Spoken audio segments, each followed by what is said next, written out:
What is up, you guys? Welcome back to another video. My name is Chris, as always with me, Liam.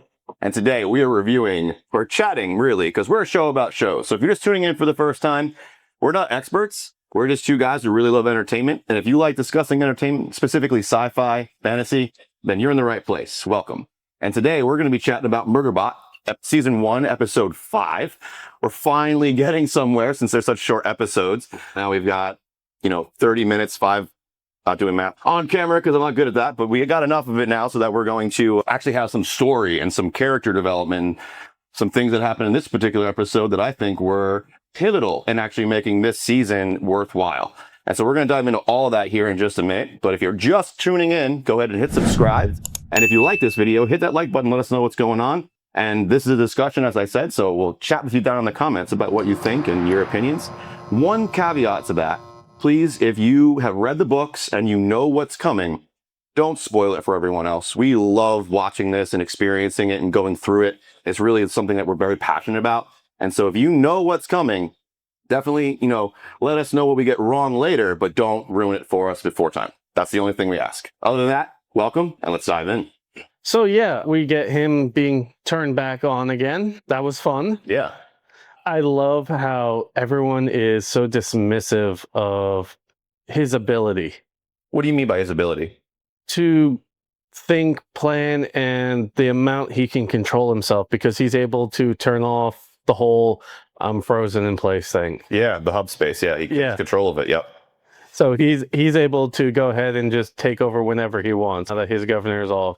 But that's a whole lot of fun. We learned that there was somebody who goes ahead and set up the whole robots to kill everybody, right? Yeah, so what I've been piecing together, and hopefully you guys, if we missed anything or off, definitely let us know. So what I pieced together based on the conversation that MurderBot and I just lost her name, the leader, that they go on the mission together to the beacon. Mm-hmm. When they're talking and he's finally actually just having a conversation and not pretending anymore, they start talking about there's a third party on the planet Mensa.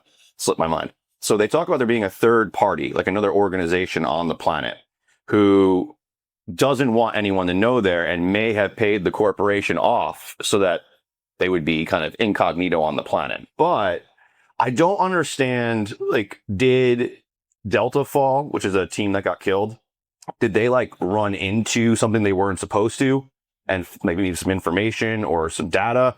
Because my thought would be that there's this third party organization secretly working on their own thing somewhere that they don't know about.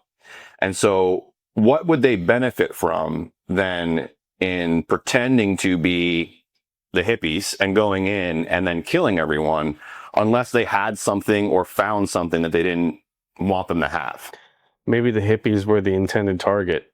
Well, they pretended to be the hippies to kill Delta Fall. So they definitely wanted to kill Delta Fall. They were very purposeful in what they were doing. That's right. Because she's if they came up to us doing the same thing, we'd probably let them in too. And that's in that same scene is when she realized, oh crap, they did pretend to be us. And I was like, oh, she just had a pretty crazy epiphany about how naive they've been being. The new person though, her answers aren't readily available. What do you do there? Laundry and that kind of stuff, right? She's maintenance. She's I'm indentured servitude, all this stuff. I get how that could make sense, but it feels off to me. So you're saying that she's hiding something? I think she might be the spy who had brought the first one in. She's working for the third party. Yes. She's not really a member of Delta Fall. Correct. That's my belief. I just think right now, I think that's cool. And I didn't even go there because she's such comic relief right now that when she's on screen, I'm she's just funny to me because she's really awkward. And then she has a crush on MurderBot now. And so it's just her interaction with him. She wants to know how big it is. If he has one. Yeah. Doesn't realize he's just a Ken doll. I was going to say, as we've seen in a previous scene, he does not. So she's going to be very disappointed. But yeah, that was her first thing. Is always attractive. I wonder if he has a feet. And then she was the other lady was I've never thought of that. And then she's oh yeah. And then she goes into all the different things she would love to do with him. That's why I thought, my mind never went to she's being a spy or something like that. Because I'm oh, they introduced her because she's the awkward one in the group that's going to give us some comic relief. That's MurderBot's job. Very much so. He is quite funny, especially when she kissed him and he's like, just melt me now. He's like, I don't. Yeah. I'm enjoying this. I am. I wish they were longer because I do enjoy them. They decide that they want to do the beacon too, right? Yeah. And the beacon didn't work. Well, they can't access it is the problem. Like every time they go to access it, something's stopping him, and Gura couldn't access it from the computer, and then he couldn't access it. So he's like, no, for real, we can't access this thing. We need to go to it. And it's like when they get close enough, It's booby trapped. that it's like booby trapped and blows up. Yeah. So they expected them to go there, or they just booby trap it so that no one could ever get help. So is that little satellite thing that they launch, is that for all the people on the planet, or is it just one per little colony thing? What? I don't know, but my understanding so far, the way they explained it was you launch it into orbit and then it sends the signal through the wormhole. Yeah, and as the cruiser comes through. So my theory would be it's planet wide, because if there's like one beacon per planet and it launches off for that planet, that'd be my theory. But book readers, please let us know. I feel like it should be like a failsafe for each team. Well, that's a separate one. My theory only leans towards there's one per planet, because otherwise, why wouldn't they just have it far enough from base so that they could launch it without getting hurt by it? Why is it on the other side of the freaking planet that they got to go fly all the way to it? It makes no sense other than there's only one per planet. True, I see the logic in that. I don't know. I'm still having trouble with that aspect of it. Yeah.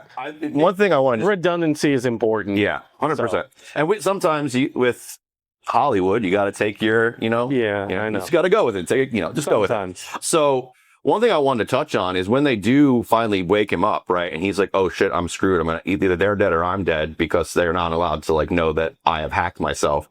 The one they're talking, and Gura, that character, is the only one who really is hesitant and wants to dismantle him or control him or be wary of him. The rest of them are like, isn't this exactly what we were asking for? We want to treat him like a human and have him have his own free will, and now he does. And so isn't this great? And then they're like, well, what does he do with his free time? Which I thought was really fun. And it's super deep cut. He would really have to be a fan of that show to know that line or to know what we're talking about. And so they're like, he does watch it. And all of that to me was I thought that was fun conversation, and showing them just a little bit more of the inner workings of the humanity. The humanity of MurderBot. Right. Yeah, that's where I was going with it. And yeah, absolutely. And even though now they know he is in free will, he has his governor off, he's still much everyone has told us, very autistic characteristics, where he's still always looking away, doesn't he'll face away from them as he's talking to them, very antisocial, doesn't know how to quite operate, doesn't really want to operate and talk to them, with the exception of Mensa in the ship, which he was starting to finally be oh, this is what a conversation's like. Yeah, he's I liked it better when I didn't have to talk. Yeah. Or I could just say one word things, or just a quick little example. But he is really coming along. It's starting to feel like he's reached teenager level to me. Interesting. Yeah, he's definitely maturing. We're watching him, his consciousness, not necessarily his consciousness, but his ability to interact with the world around him, especially other people, now that he's not operating on a system where X happens, you do Y. Now X happens, he's got a whole list of things he can choose from, and he's been choosing to do the right thing, to be a good being, and that's been cool. I like how typically we'd say a good human, right? But he's not. Yeah, exactly. He's sentient. Part human. He's sentient, so he's a being.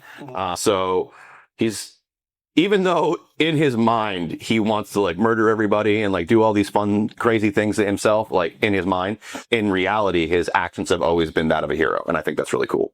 I agree. And of course, we get left off with a big fucking cliffhanger yet again. They're great at that. And I think, this is going to be one of those things where I go back and rewatch the whole season from start to finish, just so that I can really enjoy it in its entirety and not have to wait a whole week for another 30 minutes. Yeah, as I mentioned, did that with Barb over the weekend. She only caught the last 2 of the episodes out of the 5. And so we went through and watched it all from the beginning. And I tell you, it was way more enjoyable watching it that way. I just got to stick with that advice of maybe don't watch it episodically. Anyone who's asked us if they should check it out, because, you know, people have been talking about it, we've always mentioned, like, it's good, but I would wait, because you're going to want to watch it from front to back. Otherwise, it's going to be really short. Like, it's going to feel it.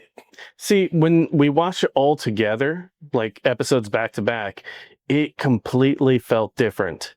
There was none of this waiting, oh, wait, what happened last week again type stuff. It was just way more cohesive and a much better entertainment value, in my opinion. There were other things that did happen, minor conversations, you know, some things that filled the background. You know, we need to save our baby sec unit after his sacrifice, and like little quippy things that happened inside of there. But the main things that happened were MurderBot is now, the whole team is aware MurderBot is now, you know, of his free will. He has agreed to stay with them and help them as a team member. And we got left with a pretty big cliffhanger, not knowing the fate of MurderBot and Mensa. Although, obviously, being main characters, we know they're probably going to start their long journey back. And then whatever happens from there, we'll find out. Let us know what you guys thought of episode 5. Have you guys been enjoying the season so far? Have we been hitting some marks, or are we completely off on what we're talking about when it comes to MurderBot and where they're going and how he's operating? I know that there's some big differences between how he operates inside the TV show and then how he's already evolved and been evolved, but his capabilities inside of the book are much more advanced than what they are in the show. So I get that, but I'm interested to see, like, is it going in the right direction? What are your thoughts? And if you enjoyed being here with us and having a conversation, hit that like button and let us know. But if you're brand new, hit subscribe. And other than that, we really enjoyed having this conversation with you guys.